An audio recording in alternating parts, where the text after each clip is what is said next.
Well, tipping culture has definitely evolved over the years. If you order something online, you might see a digital tip jar, and more businesses are leaving out tip jars in real life. Yeah, all of it's leading to something called tipping fatigue these days, Yeah. and it can have a real impact on the economy. Joining us now to talk more about it is Farnoosh Torabi, editor-at-large of CNET Money. Farnoosh, always nice to have you. Thanks for having me. Good to see you. Well, so let's get into this. First of all, let's ask this question. Do you think tipping has gotten out of control?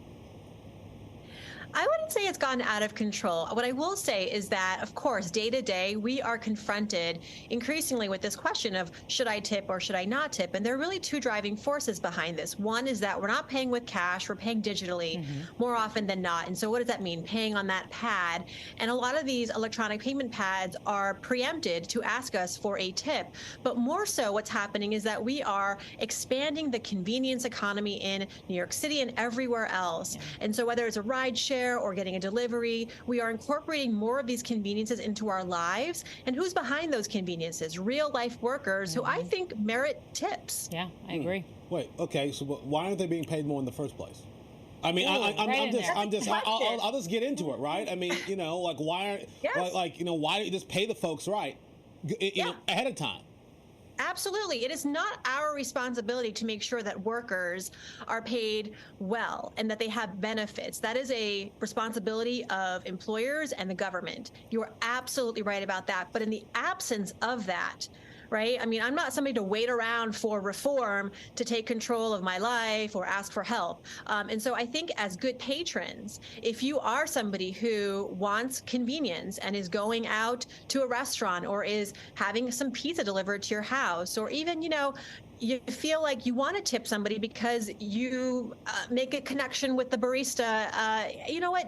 Do it if it feels good. That's my first rule of tipping, that it should feel good. If you're feeling like, oh my gosh, I can't afford this, I don't want to do this, the service wasn't good, well, that's another consideration. But in general, we have to remember that the people that are working for tips, they're experiencing inflation just like we are, but their wages are not going up. Again, not our responsibility to fill that gap.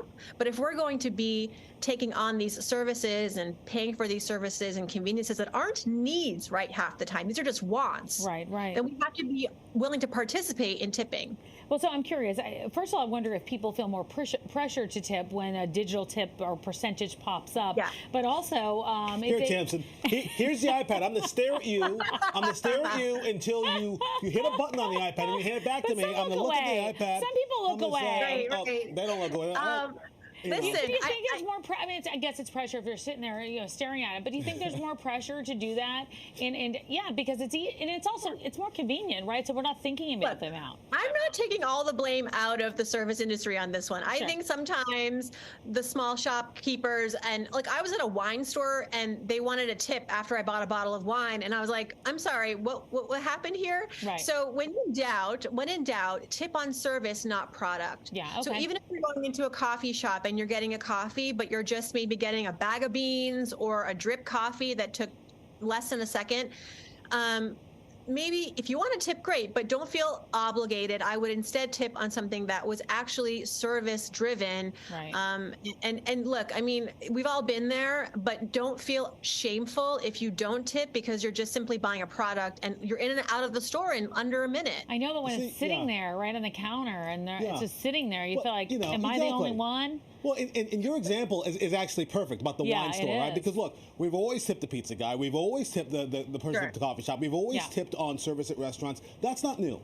But Taxi, you're the cabs, whatever. That's old news.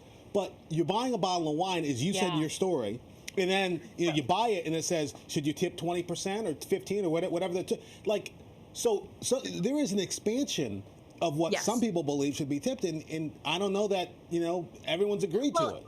Yes, and it started with, I think, the pandemic, and we wanted to support those who were in the service industry, those who were keeping their stores open during the pandemic, taking that risk. And we wanted to do our part, as patrons. And we did over tip, but it was very purpose driven. And it was really to show appreciation for the act of kindness and really putting themselves out there during a very unsafe time. And I think some of that has has endured. You know, the pandemic isn't over, but I think we're far from the depths of it. But that behavior, that approach to tipping, I think, I'm sure the service industry would love for it to endure. Sure. But I also want to remind people that sometimes these electronic payment pads, they're pre-programmed. And so don't, take it out on the person who's working that day. They can turn that on or off. Set up the system. But sometimes I think but sometimes I think those numbers have gone up. It used to be like 15, 18, 20 or 15, 20, 25. Yeah. I have seen literally like 20, 25, 35. And I'm like, 35? But I get it, 35. You know what?